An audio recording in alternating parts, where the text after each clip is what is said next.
اليوم العشاء من أوريجال كافيه بالشارقة. ما كترنا اليوم أصناف، 3 أصناف بسيطة، بعدين رح ندخل بالحلو لأنه هو اختصاص حلويات. يا عين عليك. هاي الفاهيتا، بسم الله الرحمن الرحيم. الدجاج اللي فيها رايح نيفو والبهارات تبعها بتجنن. هدول بالأخير لازم نشتري إن شاء الله يدخلنا الجنة.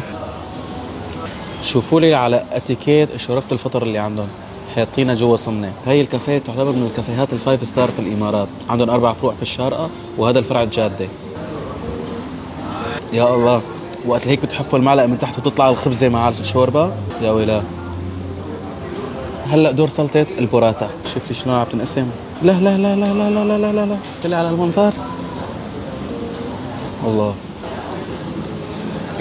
هاي السلطة. هلا جينا على الكرواسون بالفستاشيو. اوه قرشتها بتجنن، بسم الله. من قوة هالكافيه هاي بيوزعوا لكتير مطاعم وكافيهات كل شيء بيخص المخبوزات والسويتس، يعني شيء تقيل. هاي ختامها مسك الفرنش توست. لك هاي لحالها نزلت يا باشا، بسم الله. يا زلمة دخلت بالحيط، حلقي فيه ايس كريم ولساني فيه شينار. يا سيدي هالبيمكا غدو عجيبة غريبة. الحمد لله رب العالمين، هذا كان عشاء اليوم، عشاء ما تحلي خفيفة. ان شاء الله يكون عجبكم الفيديو. كالعادة يا سادة، الصلاة على الحبيب تجلب السعادة.